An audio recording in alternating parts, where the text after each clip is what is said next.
And we've got Pat here with us, and I feel like we'd be remiss if we didn't take this opportunity to ask Pat. We've recently, and all of you know probably where I'm going with this, and it may have been this gentleman's question, but we had a little situation with PRV recently, and that took a lot of concerted effort on all our parts. So I'd love to hear from Pat how that went, how we did coordinate and collaborate, and just get his thoughts on that situation. Yeah, and understand we still have till June 12th or 13th to get all the testing done. But let me just share with this group the cooperation with the Iowa Department of Agriculture, which is the regulatory body for animal health in the state of Iowa. So our Secretary Nag, our state veterinarian Jeff Kaizen was amazing. Their cooperation, they listened about how to handle this because there was, there's thousands of decisions that need to be made in a very short period of time. All the way from, are you going to allow these farms to deliver feed, to what kind of testing are we going to do, how many head? There's just thousands of questions. And they moved as quickly as you can. And that cooperation, I talked to Bryan maybe 20 times in a week. I mean, it was his biggest nightmare. I'll bet I was for a week or so. But that collaboration between organizations, because NPPC was the voice to USDA. And having a unified voice between Iowa Pork, NPPC, made it stronger both to IDOLs and to USDA. So that unification, collaboration was critical for us to move quickly. And I chuckle because Rob Brenneman texted me, 700 times in a week to move faster. And I get it. We moved as fast as we could. And there's a lot of decisions that we made. I will tell you the other thing that I learned is everything you say and do can have an impact in the export market. And that changes how you look at I had a discussion with Brian and Maria. It changed my perspective 1,000% because you think, we'll just do this. But markets in Mexico or Colombia or Japan will look at it differently.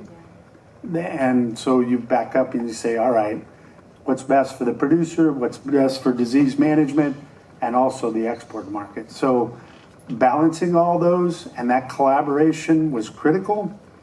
I will tell you, I have about 4.5 pages of notes of learnings that we have when we're through this, June, hopefully 13th or 14th. We're going to sit down and learn and look at how we do this better.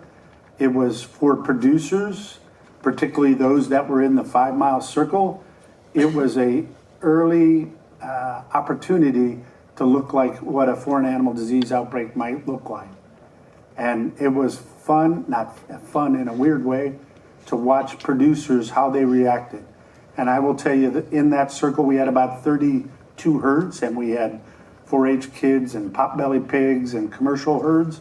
So it's typical Iowa. We have a wide variety of production. The cooperation from the producers was amazing. We were bleeding pigs in less than 24 hours. And that is an amazing response. So getting the producer response was awesome. The collaboration was awesome. We did not meet Rob Brenneman's speed expectations. I get that, but we're better today. And if we learn more, we'll get better tomorrow. And so I think I am really glad of all the preparedness activities we did, whether it's secure pork supply, the pork board activities that have been done, NPPC's work with USDA, all of those things, as simple as we've been working now 9 years in Iowa on our Prem ID for swine farms. Because to be real honest with you, when we started 9-10 years ago, Al Wolfco and I did a little project and it was horrible. In that circle, we were missing one 4-H herd in Prem IDs. So that gives you some confidence that our system is better. It is not good enough, but we will get better, would be the other thing I'd close with. Thank you, Pat. I appreciate that. Bryan, did you want to piggyback on that? Yeah, and I think to Pat's exact point on continual improvement, I think that's the motto of American pork producers, as Rob said in his opening statement.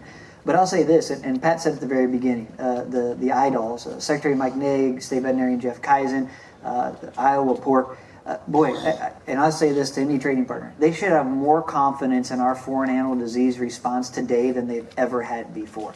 The way that the idols and USDA, the Pork Association, the producers stepped up to handle that and to navigate it with openness and transparency and navigate the whole way through.